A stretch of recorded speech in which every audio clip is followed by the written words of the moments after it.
तो भाई finally UPSC 2026 CPF central arm police force का असिस्टेंट कमांडेंट का एग्जाम डन हो चुका है। आई होप आप सबने एग्जाम में बेहतर किया होगा, बट ऑब्वियसली इस बीच जानने की जरूरत होती है कि सर पेपर कैसा रहा और एग्जैक्टली डिफिकल्टी लेवल क्या रहा है, अटेम्प्ट्स क्या हमने किए और एग्जैक्टली इसका कट ऑफ क्या जाने वाला है। बेसिकली मेन एजेंडा इसी बात को लेके है। देखो एक बात तो अहम है कि भाई पहला स्टेप बहुत अहम है, कट ऑफ की क्लैरिटी होगी तभी आप अपने इंटरव्यू पार्ट पे, फिजिकल पार्ट पे, मेडिकल पार्ट पे, बाकी चीज़ों पे ध्यान दे पाएंगे। Obviously central arm police force assistant commandant की जो रिक्रूटमेंट प्रक्रिया है वो काफ़ी लंबी है। एग्जैक्टली एनफ टाइम मिलता है अपने इंटरव्यू पार्ट पे काम, क्योंकि 150 नंबर का वो भी टारगेट है, वहाँ भी आपको बेहतर करना है। अगर 250 नंबर का पहला पेपर है जनरल एबिलिटी का, 200 नंबर का दूसरा पेपर है आपके असे एंड डिस्क्रिप्टिव इंग्लिश पार्ट का, तो तीसरा अहम पार्ट इंटरव्यू भी है और चौथा अहम पार्ट फिजिकल और मेडिकल भी है। मैंने बहुत सारे कैंडिडेट्स को देखा है कि they are very good in academics, उन्होंने रिटन में अच्छा किया, बट फाइनली समस्या आई को फिजिकल में उतना अच्छा परफॉर्म नहीं कर पाए, बिकॉज वैसा रूटीन नहीं है, लाइफस्टाइल नहीं है।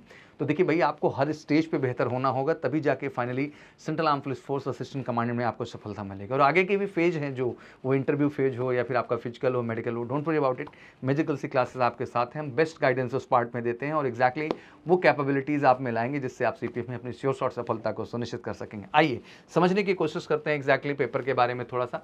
अगर पेपर 1 एनालिसिस करें तो साइंस के 29 क्वेश्चन रहे इस बार, एंड ज्योग्राफी पार्ट में 15 क्वेश्चन, एनवायरमेंट से 6 क्वेश्चन रहे, हिस्ट्री के भी 15, मैथ के भी 15 क्वेश्चन, पॉलिटी के 14 क्वेश्चन, इकोनॉमिक्स के 8 क्वेश्चन और करंट अफेयर के 18 क्वेश्चन रहे आपके, और एक्जैक्टली कंप्यूटर से भी 5 क्वेश्चन पूछे गए। इस तरह से आप देख सकते हैं कि 120 क्वेश्चन जो हैं कुछ इस तरह से ये फाइनली डिस्ट्रीब्यूट हो जाते हैं। अब आइए थोड़ा सा समझते हैं। पेपर 1 के बारे में कहा गया कि भाई moderate to hard, it was easier than 2025 CPFAC examination but hard in comparison to the previous year paper. मतलब अगर 2025 से मैं कंपैरिजन करूं तो 2025 काफ़ी हार्ड रहा पेपर, उसके कंपैरिजन में इसको थोड़ा सा मॉडरेट जरूर कहेंगे, इजी कहेंगे। बट अगर बैक ईयर को उठा के देखें 24 को या 23 को या 22 को, तो उसके कंपैरिजन में पेपर टफ रहा इस बार का 2026 का। Science and GK section were toughest of all, हमेशा की तरह, जैसा आप जानते हैं, क्योंकि यूपीएससी कंडक्ट करती है इस एग्ज़ाम को, तो वो हमेशा साइंस एंड जीएस पार्ट को बहुत स्ट्रांगली यहाँ पे मेंटेन करती है। और मैं हमेशा कहता हूँ कि आईएएस कैडर का एग्जामिनेशन है, तो ऑब्वियसली इसके लिए मेहनत है और सभी ग्रेजुएट एस्पिरेंट को ये समझना भी चाहिए कि आप सीडीएस के लिए ट्राई कर रहे हैं, आप सीएपीएफ के लिए ट्राई कर रहे हैं, पहले सिविल सर्विसेज में भी आप जा रहे हैं।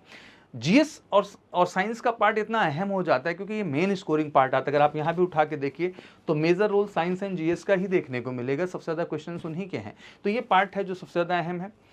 Obviously tough रहा। Question were asked from the class 11-12 science level, which made it difficult for the all non-science background student। ये हमेशा समस्या आती है बिकॉज ये प्रश्न होता है अगर ये 10th लेवल का हो साइंस का पार्ट, तो मुझे लगता है कैंडिडेट्स के लिए आसान हो जाए, क्योंकि बहुत सारे कैंडिडेट हैं जो सीपीएफ के एग्जाम में अपीयर हो रहे हैं वो नॉन साइंस बैकग्राउंड के, मतलब उन्होंने सिंपली बीए किया हुआ है, बीकॉम किया हुआ है और उन्होंने बीएससी नहीं कर रखी है, ठीक है ना।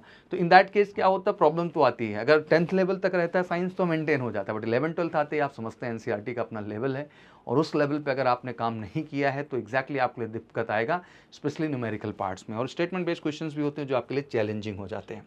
Paper 2 was easy to moderate level and paper 2 will be deciding factor in the result. ये हमेशा की बात है, कोई पहली बात मैं नहीं कह रहा हूँ कि पेपर 2 ही बहुत कुछ डिसाइड करता है आपके रिजल्ट्स को लेके। जैसे आइए मोटा मोटा एक एनालिसिस अगर हम समझें तो यहाँ आप देख सकते हैं कि एक पेपर 1 का कट ऑफ आपके सामने ला के रखा जा रहा है। वैसे मोटा मोटा हमेशा आंकड़ा तो यही होता है कि 120 का score minimum we are expecting for the cut off, but हाँ ये इस बार 100 से 105 देखने को मिलेगा पेपर स्टैंडर्ड्स के आधार पे। बाकी और कैटेगरी में वो कट ऑफ क्रमशः लो होता ही दिखाई देगा।